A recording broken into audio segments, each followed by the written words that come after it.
The railways have been here since Saskatoon was formed, and it's always been a contentious issue of no opportunity to move them out of the city. And sometimes there's just an opportunity on the horizon, and I've invited Laurie Bradley to come by and give us some insight into a proposal that he and his group have come forward with. Laurie, thank you for coming here today. Thank you.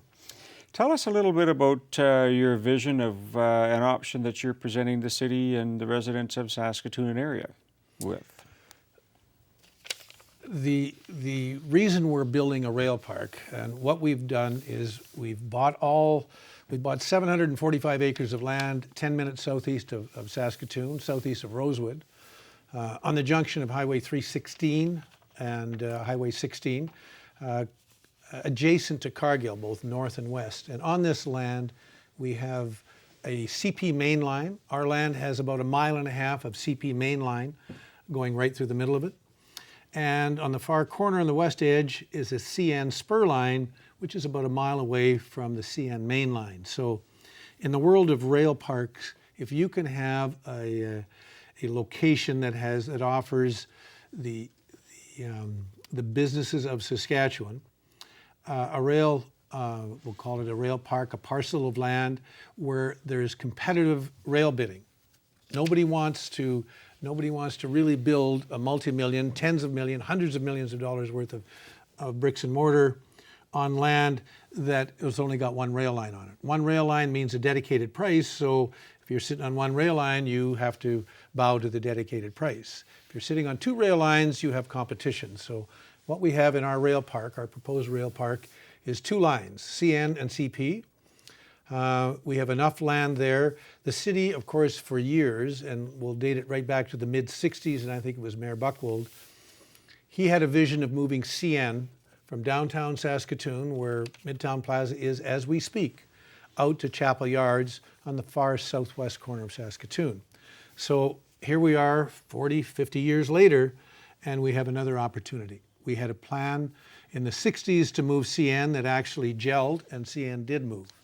Our plan is perhaps CN not as much, because they probably cause the city of Saskatoon ratepayers, citizens, maybe 25% of their rail problems. CP is the other side. They have a main line, and it runs right through the middle of town, starting from Rosewood, ending in Montgomery, and it basically splits our city in half. So for the last 10 or 20 years, the administration and the mayors of Saskatoon have tried to come up with a plan to move the rails, but they've never really had a place to put them.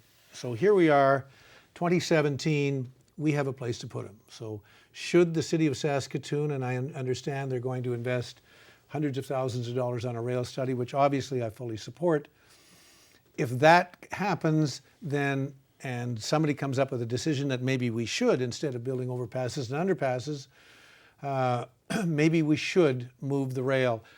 We would like to do it on a two-step process. We would like to offer CP to move the rail facility in Sutherland first. Right now, Sutherland has a 125-acre rail facility. It's the old Sutherland Yards. They're using about a third of it. They're mixing trains there, about 75 cars, I'm guessing about 75 cars long.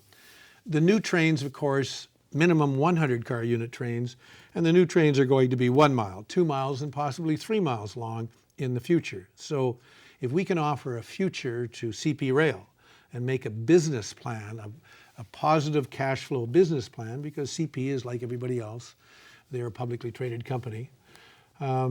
Virtually, if we could put a business plan together to make it attractive enough to CP Rail, downtown Calgary is their head office, we have a place to put them. So we'd like to do it in 2 stages, possibly offer them the land in Sutherland in exchange for some of our land where we are, and how that deal goes down, we have room for them now. Obviously, we have 745 acres. Now, if we sell out tomorrow, I guess the deal is off the table, but I don't think we'll sell out tomorrow, so I believe we have time. The 745 acres, we also have another 600 acres option that's adjacent. So we control 1,400 acres of land. It's all in the RM of Blucher, and we have to give the RM of Blucher a pat on the back. They have designated 6,000 acres all the way from Cargill north to the Patience Lake potash mine. It's called the Highway 316 Concept Plan. It will all be zoned heavy industrial. So plants like Cargill, plants like big, we'll talk, they could be cement plants, they could be gravel, they could be, we believe 60 to 70% will end up being agriculturally based, but all heavy industrial. For all intents and purposes, dirty users. The city doesn't want dirty users in the city of Saskatoon.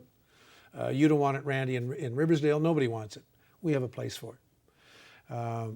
The Arma Blucher, under the guidance of a very positive Reven Council, have dedicated 6,000 acres of land in the last 10 years and have kept people from living there. So it's 6,000 people. You can farm the land, but you can't live there because we're going to build this industrial park larger than Nisku. And if you know where Nisku is, south of Edmonton, you know it's a very large, heavy-duty industrial park built for exactly what we're aiming at. How do you see the process unfolding? We've got this study that's underway with the city's portion of the funds about half, because the other balance of that's coming from the feds. How do you see the chess play in all of this? We need to move the yards first, and then the rail. There's the bridges that perhaps they've been built in 1908, the same time as the traffic bridge. What do you I think see as a if chess we play can for get that? CP interested in moving the yards first, that's 125 acres. Right now, CP Rail owns 305 acres of land from the west edge of town to the east edge of town. So 125 acres of that is the rail park itself in Sutherland. It's been there over 100 years. The rest of the land, 180 acres, would be considered rail allowances, road allowances, the rail track itself. The two bridges, both built in 1908, I understand, so they're 108, 109 years old. Every bridge, every structure in the whole world has an expiry date.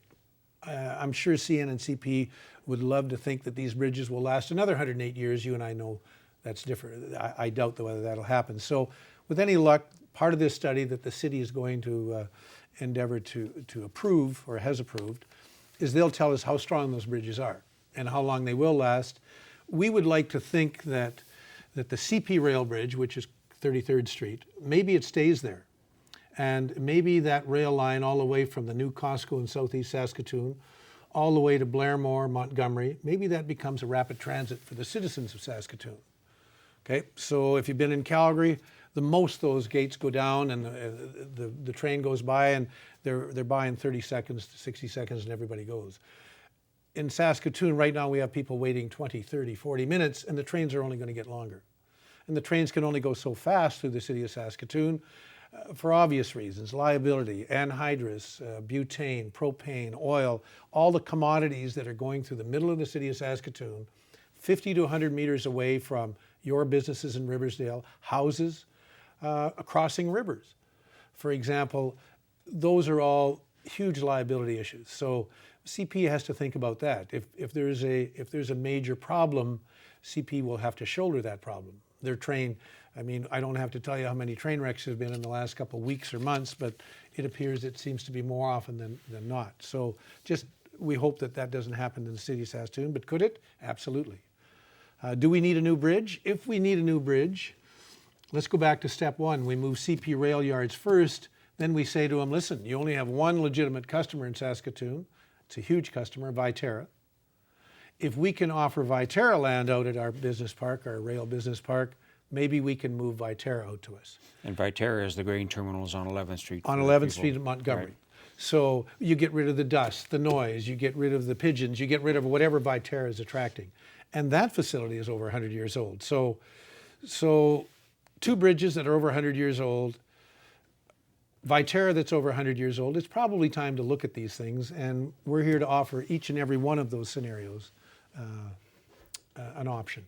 I would hope that the study will take into consideration if it does look at favoring the underpasses or grade separation throughout the city. It still means that we have the trains going through with the hazardous goods, and God forbid that there would be a mishap. Absolutely. But we'd still have them. Absolutely. So one of the debates is that if the money's going to be spent, that it be spent on relocation versus just separation and keeping them here. We would love them to relocate. If we can get the rail yards to our facility first, I believe you can go to them and say, listen, where our yards are is a natural pivot point. We can redirect the main line, CP main line, out at Cargill.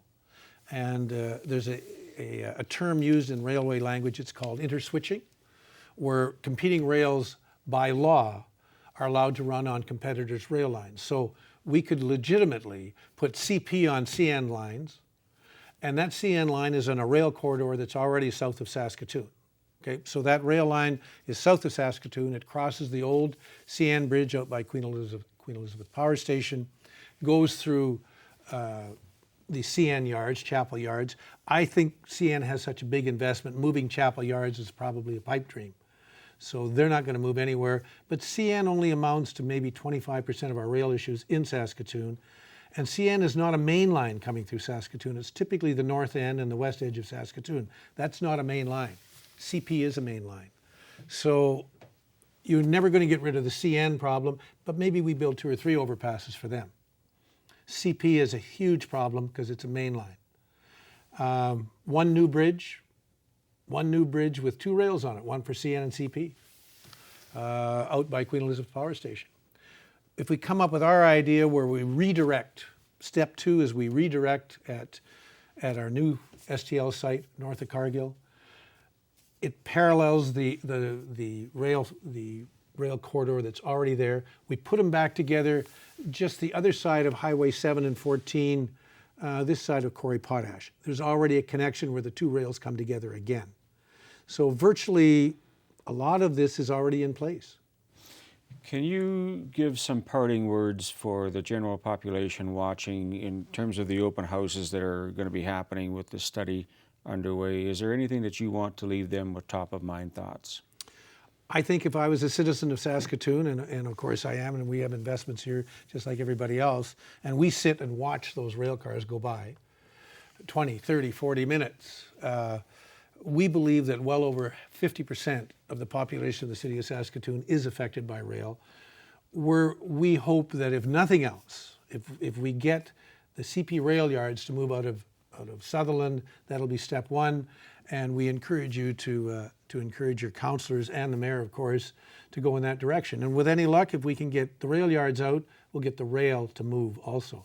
Could be 5, 10, 15 years, but like I said, if somebody didn't have, as Alan Wallace said in a rail meeting 2 or 3 or 4 or 5 months ago, if somebody didn't have a vision in the mid-60s, we'd still have rail downtown Saskatoon. Laurie, I wish you the best of luck in this, and we'll see what happens this fall. Thanks, Randy. And with any luck, 1, 2, 3, 4, 5 years from now, we'll be hearing fewer whistles, fewer trains going through Saskatoon, and possibly a safer population that can sleep at night just a little better than they're sleeping now. Thank you. Thank you. We'll be right back.